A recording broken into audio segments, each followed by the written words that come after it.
ప్రభు అయిన యేసుక్రీస్తు నామంలో ప్రతి ఒక్కరికి పేరు పేరున నా వందనాలు తెలియజేస్తా ఉన్నానండి. ఈరోజు దేవుని వాగ్దానం కీర్తనల గ్రంథము 51 అధ్యాయము 17 వచనము. విరిగిన మనస్సే దేవునికి ఇష్టమైన బలులు, దేవా విరిగి నలిగిన హృదయమును నీవు ఆలక్ష్యము చేయవు. హల్లెలూయా.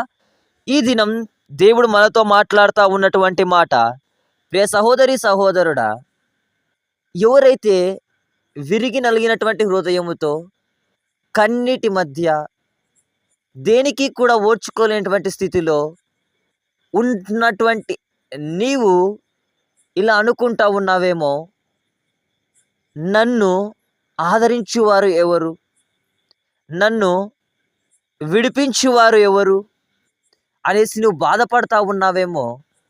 ప్రియ సహోదరి సహోదరుడా, నీ దినములన్నీ కూడా చెడ్డగానే గడిచి ఉన్నాయేమో, అవమానాలతోనే గడుస్తూ ఉన్నాయేమో, నిందలతోనే గడుస్తూ ఉన్నాయేమో. అయితే ఇక్కడ దేవుడు సెలవిస్తూ ఉన్నటువంటి మాట, ఈ లోకంలో ఉన్నటువంటి దహన బలులను దేవుడు అడగడం లేదు, కానీ పొట్టేళ్లను, కోళ్లను, ఆకు బొక్కలని, చీరలని, నాకు బియ్యము కావాలి, అవి కావాలి, ఇవి కావాలి అనేసి అడగడం లేదు. కానీ యేసుక్రీస్తు ప్రభుల వారు విరిగి నలిగినటువంటి హృదయాన్ని, హల్లెలూయా, వేజారిపోయినటువంటి హృదయాన్ని, దేనికి ఓర్చుకోలేక తట్టుకోలేక కన్నీటి మధ్య ఉన్నటువంటి హృదయాన్ని, అందరూ విడిచినటువంటి స్థితిలో ఉన్నటువంటి హృదయాన్ని దేవుడు కోరుకుంటా ఉన్నాడు. ప్రియ సహోదరి సహోదరుడా, అట్టి హృదయాన్ని దేవుడు ఆలక్ష్యము చేయడు. అట్టి హృదయాలను దేవుడు పట్టుకొని, దేవుడు దర్శించి వారికి గొప్ప మేలు చేసేటువంటి దేవుడు అయి ఉంటా ఉన్నాడు. హల్లెలూయా.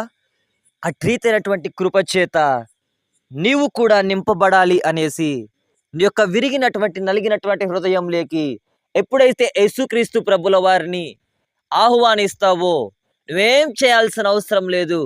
నీ కులం వేరు కావచ్చు, నీ మతం వేరు కావచ్చు, ఏ వర్గం చేత అయితే ఉన్నావో, అయితే దేవుని యందు భయభక్తులు కలిగి ప్రార్థించడం మొదలుపెట్టు. దేవుడు నీతో మాట్లాడడం మొదలుపెట్టు. దేవుడు ప్రతి దాని నుంచి కూడా విడిపిస్తాడు. హల్లెలూయా. ఈరోజు నువ్వు నమ్మి విశ్వసించినట్లయితే ప్రార్థనలో ఏకీభవించు. అట్టి రీతైనటువంటి రక్షకుడు నీ హృదయంలో పుట్టును గాక. ఆమేన్.